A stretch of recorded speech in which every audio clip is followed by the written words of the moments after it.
The Chinese President Xi Jinping visited Vladimir Putin in Moscow this week. That sure caught the attention of the world. But does it mean that China will now help Russia defeat Ukraine? Let's take a closer look. Welcome to my YouTube channel. I'm political commentator Randall Fink. Xi Jinping went to Moscow in an attempt at portraying the Chinese president as the peace broker of the world.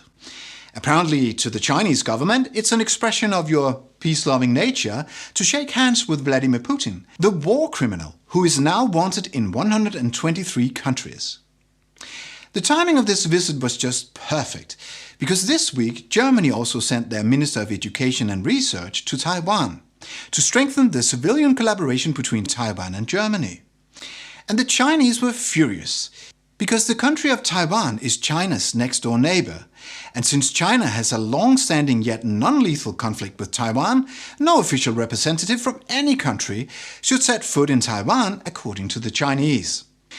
Of course, this anger could not be expressed by President Xi himself, as he was busy visiting the neighboring country of Ukraine, Russia, which is currently waging an actual war against Ukraine, killing Ukrainians every day, raping women, torturing and killing civilians, abducting Ukrainian children and bombing civilian infrastructure throughout the country.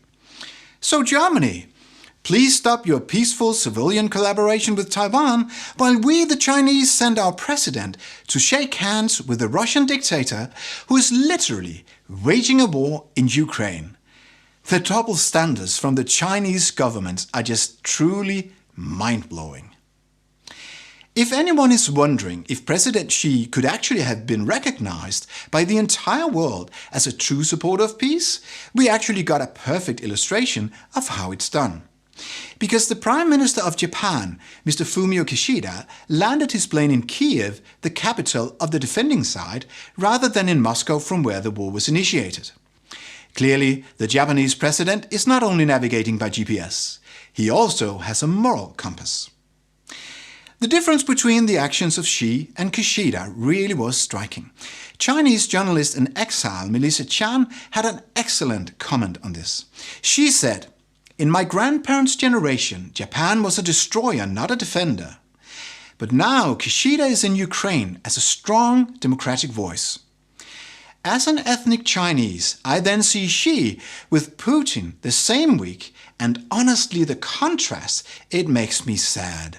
This is the clear-sightedness you get when you move from China to a country outside the state-controlled Chinese media bubble.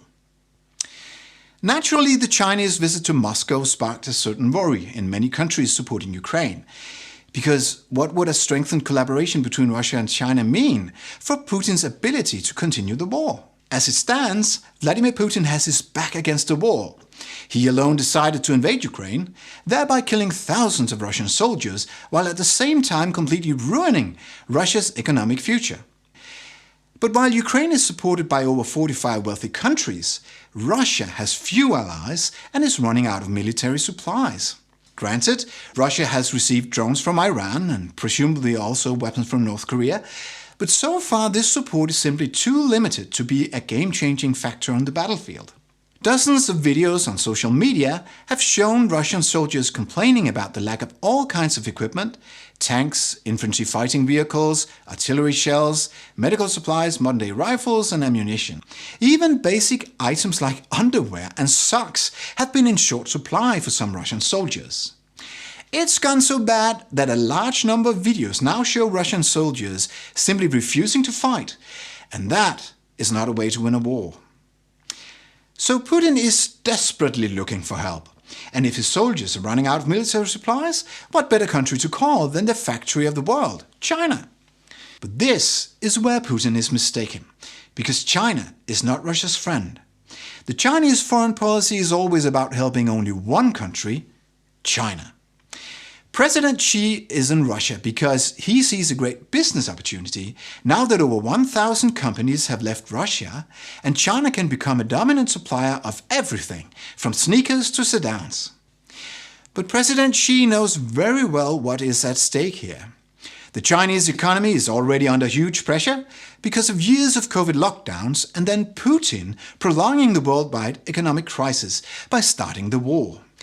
President Xi has seen how effectively the Western world has destabilized the Russian economy after Russia's invasion.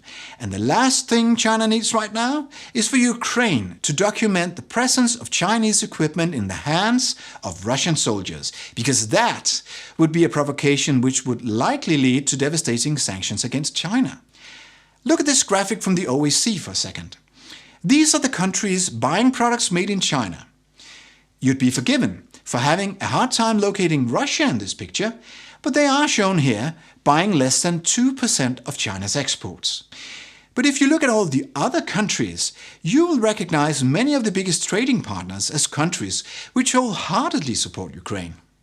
Countries with great purchasing power like Japan, South Korea, Australia, the United States and Canada, and all of the EU countries and many more.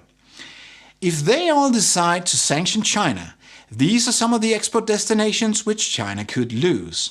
This could completely ruin China's economy to an extent which would be the end of Xi Jinping. President Xi is only in Moscow because Putin is cornered. China already had an economy 8 times the size of Russia's before the war. And with Russia's decline, China is even stronger in comparison.